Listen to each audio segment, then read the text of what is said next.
Hey, today I'm going to introduce the book Felix Ever After by Casey Callender. This book features strong characters of color, drama, action, and a heartwarming queer romance. I read almost all of it in one sitting, and I think you'll love it too. Main character of the book, Felix Love, is a sweet, smart, and artistic boy who lives in New York City and goes to one of its best private high schools. He's also black, queer, transgender, and poor. His best friend, Ezra, assures him that he's more than talented enough to attend St. Catherine's Academy, but Felix still really wonders secretly if he's just too much and if anyone will ever fall in love with him. Then, one awful day, Felix arrives at school to find that someone has hacked into his private Instagram account and has created an enormous gallery of his pre-transition photos, complete with his dead name, posted right in the main lobby of his school. Now he has to figure out how and if to get revenge, on top of his upcoming college application deadline and messy, catfishy love life. In the end, he discovers the authentic meaning of love, friendship, and his own identity. I'm going to read you the first couple pages of the book so you can get a feel for it and see if maybe you'll like it. We push open the apartment building's glass door. Out into the yellow sunshine, it's a little too cheerful and bright. It's hot as hell, the kind of heat that sticks to your skin, your hair, freaking eyeballs. Christ, why did we sign up for this again? Ezra says, his voice hoarse. It's so early, I could still be asleep. 11 isn't technically early. It's, about halfway through the day. Ezra lights a blunt he pulls out of I don't know where and offers it to me, and they suck on the last of it as we walk. Reggaeton blasts from a nearby park's cookout. The smell of smoke and burning meat wafts over, along with the laughter and screams of kids. We cross the street, pausing when a man on a bike zooms by with a boombox blasting Biggie, and we walk down the mold-slick stairs of the Bedford Nostrand G-Stop, sliding our cards through the turnstile just as a train rumbles up to the platform. The train doors slide shut behind us. It's one of the older trains, with splotches of black gum plastered to the floor, and messages written in Sharpie on the windows. R plus J equals forever. My first instinct is to roll my eyes, but if I'm honest with myself, I can feel jealousy sprouting in my chest. What does it feel like to love someone so much that you're willing to publicly bare your heart and soul to black Sharpie? What is it like to even love someone at all? My name is Felix Love, but I've never actually been in love. I don't know, the irony kind of fucks with my head sometimes. We grab a couple of orange seats. Ezra wipes a hand over his face as he yawns, leaning against my shoulder. It was my birthday last week, and we got into the habit of staying up until 3 in the morning and lying around all day. I'm 17 now, and I can confirm that there isn't much of a difference between 16 and 17.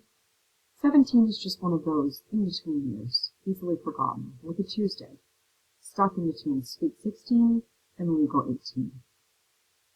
An older man dozes across from us. A woman stands with a baby stroller that's filled with grocery bags. A hipster with a huge red beard holds his bicycle steady. The AC is blasting. Ezra sees me clutching myself against the ice-cold air, so he puts an arm over my shoulders. He's my best friend, only friend, since I started at St. Catherine's 3 years ago. We're not together like that, not in any way, shape, or form, but everyone else always gets the wrong idea. The older man suddenly wakes up like he can smell the gay, and he doesn't stop staring at us, even after I stare right back at him. The hipster gives us a reassuring smile. 2 gay guys cuddling in the heart of Brooklyn shouldn't feel this revolutionary, but suddenly it does. Maybe it's the weed, or maybe it's the fact that I'm much closer to being an adult, but I suddenly feel a little reckless. I whisper to Ez, "I'm gonna give this guy a shot." I nod in the direction of the older man who has straight up refused to look away. Ezra smirks and rubs his hand up and down my arm, and I snuggle closer to him, resting my head on his shoulder. And then Ez goes from 0 to 100 as he buries his face into my neck, which, okay, I've never actually gotten a lot of action before, i.e. I've never even been kissed. Just feeling his mouth there kind of drives me crazy. I let out an embarrassing squeak gasp, and Ezra puffs out a muffled laugh against the same damn spot. I look up to see our audience staring wide-eyed, totally scandalized. I wiggle my fingers at the man in a sarcastic half-way. He must take that as an invitation to speak. You know, he says, with a slight accent, I have a grandson who's gay. Ezra and I glance at each other with raised eyebrows. Okay, I say.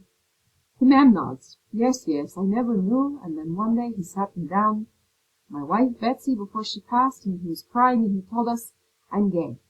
He'd already known for years, but he didn't say anything because he was so afraid of what he would think. Can't blame him for being afraid. The stories you hear from his own father, heartbreaking. You'd think a parent would always love their little child, no matter what. He pauses in his monologue, looking around as the train begins to slow down.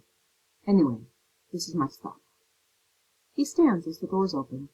You would like my grandson, I think. You two seem like very nice gay boys. And with that, the man is lost to the platform as the woman with the baby stroller follows him out. Ezra and I look at each other and burst out laughing. He shakes his head. Look, man, he says, seriously, only for you. So the characters in this book are so great. Felix, Ezra, Declan, and Felix's dad feel like real people that you already know. Felix especially is so sharp and interesting and sweet, like a best friend you've known since you were little. The book is a quick 290 pages, captivated me from beginning to end. You might want to keep it out of the hands of your siblings and cousins who aren't in high school yet. It has some mentions of sex, drugs, profanity that they probably aren't ready for. If you liked Aristotle and Dante Discover the Secrets of the Universe, you'll probably like this one too. As always, you can check it out on the Sora app or ask me to borrow a copy. Happy reading. I'll see you in class.